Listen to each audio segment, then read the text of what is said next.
What's going on, guys? It's Nick here, back with another video. Must start and avoid running backs for week 6. I'll be taking a look at each game this week and going over the backfield situation for each team. If I don't answer your exact start-sit question, then you can look at my rankings at our website, thefantasyfootballadvice.com. Alright, week 6. This video goes up on Friday, so the Patriots-Giants game has already played. And we have 4 teams on bye. So the Bills, Bears, Colts, and Raiders are all on bye. So if you know you have a running back or you have any player on those teams, make sure you check your lineup and get them out of there. For today's breakdown, we'll start things off with Panthers at Bucs, although realistically, both teams are away because this one is in London. And another shout out, it starts at 9:30 Eastern. So make sure you're checking your lineup probably Saturday night and make sure, hey, I don't got anyone in this game, or I do have someone in this game, and I'm making sure I've decided beforehand if I'm starting or sitting them, because it's going to lock at 9:30 Eastern. The Bucs are a difficult running back matchup. They rank first in DVOA and second in yards per carry allowed to running backs, and they're the only team so far to hold McCaffrey under 26 fantasy points. They held him to 6 back in week 2, and that was just a terrible game overall for the Panthers. So he should play better on Sunday, but you're starting him regardless of the matchup every single week. Just don't expect another 50-point performance like last week. Expect closer to 20. On the Bucs side, it looked like Ronald Jones might be taking over the backfield. Obviously, no one's ever going to take over the backfield for 80% of the snaps or something like that. But then he, Barber, and Agumbawale all split the snaps 34%, 34%, 32%. So it is just a mess over there. The Panthers are a good matchup for running backs. And if you remember, this is the game where Barber went off on Thursday night. But I'm not starting Barber, I'm not starting Agumbawale. If you really need to start someone, you can start Ronald Jones. But realistically, you should be pretty desperate if you're going there. We've got Washington at Miami next. This is a battle of who wants to lose more. The Dolphins rank last or second to last in DVOA and yards per carry and yards per attempt on the ground and through the air, allowing 40.8 points per game and scoring just 6.8 points per game. They're pretty bad. Washington ranks below average against the pass and the rush in those same metrics, but they're more like bottom 5, so I guess it's not as bad, but they're still pretty bad against both. They're still allowing 30.2 points per game, and they're only scoring 14.6 points per game. It's going to be interesting to see what wins out. Both teams have just dreadful offenses and pretty bad to dreadful defenses. So is this game going to shoot out, or are both teams going to struggle to score even against the opposing bad defense? Vegas has the game at 41 points. My model has it at 34, which is the lowest I've ever seen. So that would indicate that both are leaning towards lower point expectations, so suggesting that it's more likely this game is low scoring, but it'll certainly be interesting to see what happens. For Washington, Peterson should see his highest carry total on the season this week, and he's also the most likely player to score. So I'd be fine using him in the flex. I'm not jumping up and down like, yes, I get to use him in the flex. No, I'm fine with it. Thompson is better suited for other games where they're likely to be trailing. So it's not really a Chris Thompson game, although if they're actually in their higher end of scoring this week, we don't expect them to be scoring in the mid-20s really ever. So if they can get there this week, then I guess this is the best chance for Thompson and the other running backs to score. So you can use Thompson in the flex in a 12-team league if you're desperate. For Miami, Mark Walton is expected to take over Kalen Ballage this week since Ballage is terrible. Drake is the preferred option. But again, you got to be pretty desperate starting a Dolphins running back because their line, even against the bad defense, their line is just so bad. Eagles at Vikings is next, and for the Eagles, we have Howard and Sanders in a virtual split. So I'd bench both of them as road underdogs against an elite Vikings defense. For the Vikings, never bench Dalvin Cook, just lower expectations a little bit. This is the most difficult matchup for a running back, even as a home favorite. I believe it's like a 1-point spread, so it's not really a home favorite, but he's at home. The Eagles rank first in yards per carry allowed to running backs at 2.8 yards per carry. They are a fantastic run defense. Dalvin has the talent and the breakaway speed to post a good game with just one carry. I mean, would it shock anyone if he's got, 10 carries for 20 yards and then all of a sudden the 11th carry goes for an 80-yard touchdown? Would shock no one. So lower expectations, but start him. Next game, we have Texans at Chiefs, and this game currently has the highest total on the week at 54.5. Hopefully Mahomes is good to go after aggravating the ankle last week, because if he is, then we could get a game that will mirror Falcons and Texans last week. So really hoping he's good to go, because this could be an absolutely epic game. Last week, even with the Texans scoring 53 points and Hyde getting 21 carries, he managed just 60 yards and a score for 12 half PPR points. That's what you get with Hyde. You pray that he scores, and if he doesn't, he's a bust. Duke Johnson only played 40% of snaps, managing only one target even against the Falcons. So you cannot play him moving forward unless things change. For Kansas City, Damian Williams outsnapped both Darrell and McCoy by a decent margin, and McCoy lost a big fumble.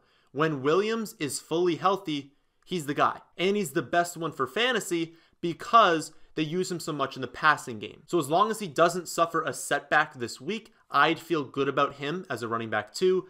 Darrell Williams needs to stay on your bench, but I'd keep him because we've seen the upside if something happens to McCoy or Damian. As for McCoy, I'd call him an upside flex play. Again, this could be a crazy high scoring game. So if that happens, McCoy has a nice chance to score.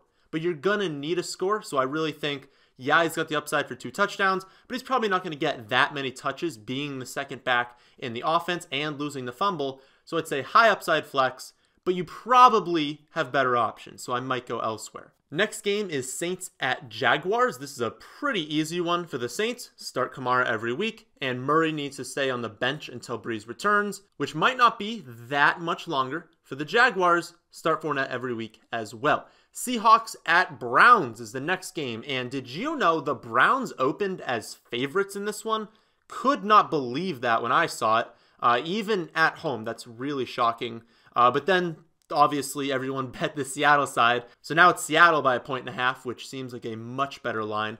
For Seattle, Carson is still the guy, and you need to keep starting him every week. Penny should see more work this week. Remember, last week, he was coming off the hamstring injury on Thursday night. He did not suffer a setback in the game. He has not suffered a setback this week. And if Carson fumbles again, he's got some pretty decent upside.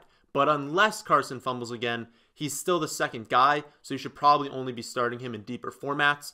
For the Browns, Seattle has a solid run defense, but Chubb looks like really the only bright spot on that offense right now, so you're always starting him. Next, Bengals at Ravens, and the Bengals are 12-point road underdogs, which is never something you look for in a running back. Mixon still needs to be started as a low-end 2 just because of how talented he is, but lower your expectations. The Ravens have a solid run defense, and the Bengals will likely run fewer plays than usual because the Ravens will be able to do whatever they want on the ground. The Bengals have the league's second worst run defense, and the Ravens rank second in rush DVOA and yards per carry. Ingram is still the only one you want to start, but no, as always, he's an extremely touchdown-dependent running back. This week, though, against such a bad defense, at home, great matchup for running backs. He is a high-end to low-end running back too, just a more volatile one.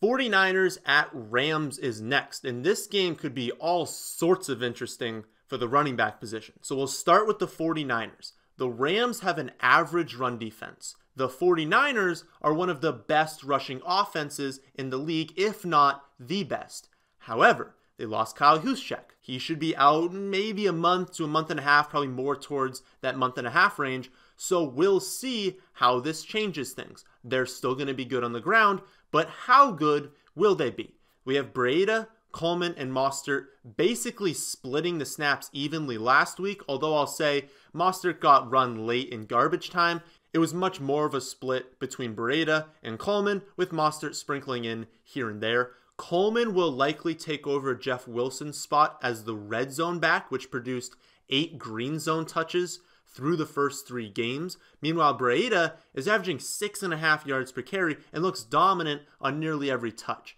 So I would start Breida and Coleman as running back 2s to flex plays this week because this is such a good rushing offense that even without their fullback, I really think they're still going to be able to produce. For the Rams, watch the status of Todd Gurley closely. He did not practice on Wednesday. I'm recording this before I have news of his practice situation on Thursday. If he's out there, let's say limited Thursday, full Friday, well, he's going to be a full go. And you're going to know because injury reports come out well ahead of time in the NFL. But know this, there's a chance that he doesn't play this week. And if that happens, then Brown is a must start as a running back 2, and Henderson would be viable in the flex because Brown would be taking over that early down work with Henderson taking the passing downs. Again, we're just going to need to wait and see what the reports are with how Gurley practices and how they plan on using him on Sunday. That's going to indicate who you're starting. If Gurley plays, I'd start him. As for Brown in that scenario, you're going to have to read what beat reporters are saying about how they expect the split to work out, or you can just look at my rankings and use those. Falcons at Cardinals is next for the Falcons. Freeman went back to 60% of snaps last week, with Ito playing 47%. Also, on the season, Ito has 4 green zone touches, while Freeman has 3. So they like to use Ito when they're close to the goal line. A side note on that, I've seen some comments saying it's not green zone, it's red zone. No, it's not. Red zone is inside the 20-yard line, so anywhere from the 0 to the 20. The green zone is inside the 10, and it gives a much better idea of who's getting the highest value touches. But back to the game. It would be smart for the Falcons in this one to throw the ball upwards of 70% of the time. The Cardinals like to sell out to stop the run, and they're dreadful against the pass, and Peterson is out another week. They're not that smart of a team, so I don't know if they'll do what they should, but this game sets up much better for them to air it out than run it. Freeman is still a flex play, and Ito is really only viable in deeper formats, say 16-team leagues and greater. For the Cardinals, David Johnson looks iffy to play this week. If he's out there, you're starting him. But if he misses, then Chase Edmonds becomes a lock and load play that you're starting everywhere, and he's going to be very highly owned in DFS. Cowboys at Jets is next, the easiest game we could possibly break down. Start Zeke, start Bell. Next, we have Titans at Broncos. For the Titans, start Derrick Henry as always. I will say that the Broncos seem to be focusing in the past 2 weeks, I believe, maybe it was only the past week.